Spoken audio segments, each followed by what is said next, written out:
안녕하세요, 여러분의 코딩메이트 디모입니다. 이번 영상에서는 미트 연산을 하는 법을 알려드리겠습니다. 오늘도 play.kotlin-lang.org에서 따라해보세요. 미트 연산은 정수형 변수를 사람이 사용하는 10진법으로 연산하는 대신 2진법인 비트 단위로 연산할 수 있는 기능입니다. 학교에서는 학술적인 부분을 알려주기 위해서 시프트 연산 등으로 수가 변하는 모습을 알려주면서 실제 10진법의 결과와 비교하는 식으로 가르쳐주지만 실무에서는 비트 연산은 거의 계산에는 사용하지 않으며 정수형의 값을 비트 단위로 나누어 데이터를 좀 더 작은 단위로 담아 경제성을 높이기 위한 용도로 사용됩니다. 예를 들어 32비트인 인티저 타입 안에 32개의 0과 1로 된 서로 다른 값을 넣는다거나 앞에 5비트와 뒤에 27비트에 서로 다른 값을 넣는 식으로 변수 하나에 여러 개의 값을 담아 사용할 수 있는 것이죠. 다만 비트 연산을 사용하는 부하도 무시할 수 없으므로 주로 플래그 값을 처리하거나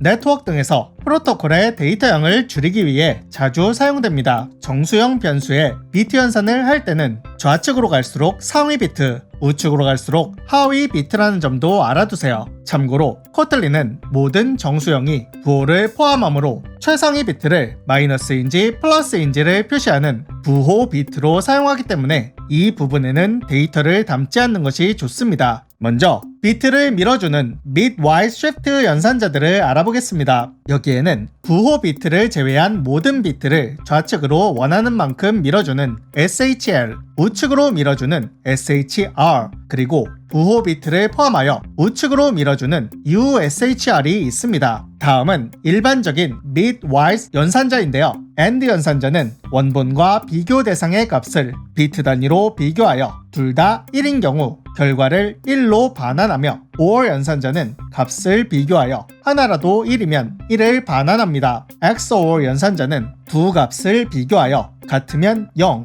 다르면 1을 반환합니다.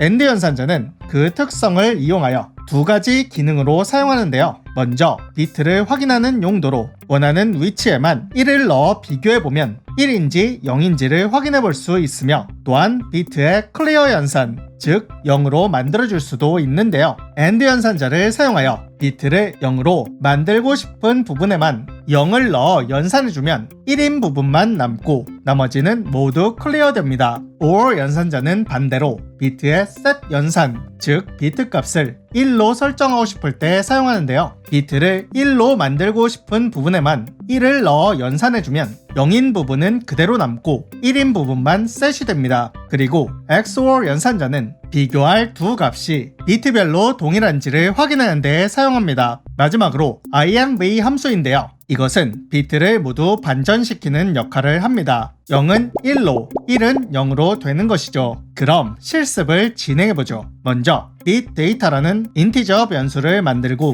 0B10000으로 다섯 번째 비트에 1을 넣어봅시다. 여기서 세 번째 비트에 1을 셋해볼까요? 1이라는 값을 SHL을 사용하여 좌측으로 두 번 밀어봅시다. 그리고 이 값을 bit data와 OR 연산하면 세 번째 비트가 셋 되게 됩니다. 이 값을 다시 bit data에 할당하도록 하죠. 이제 bit data를 toString을 통해 이진수 형태의 문자열로 변경하여 출력합시다. 다음은 AND 연산을 통해 다섯 번째 비트에 있는 값을 꺼내어 사용해보죠. 1이라는 값을 SHL을 사용하여 좌측으로 4번 밀어봅시다. 그리고 이 값을 bit data와 AND 연산하면 다섯 번째 비트의 값을 제외한 나머지는 0이 됩니다. 이 값을 변수에 넣고 바로 출력해보죠.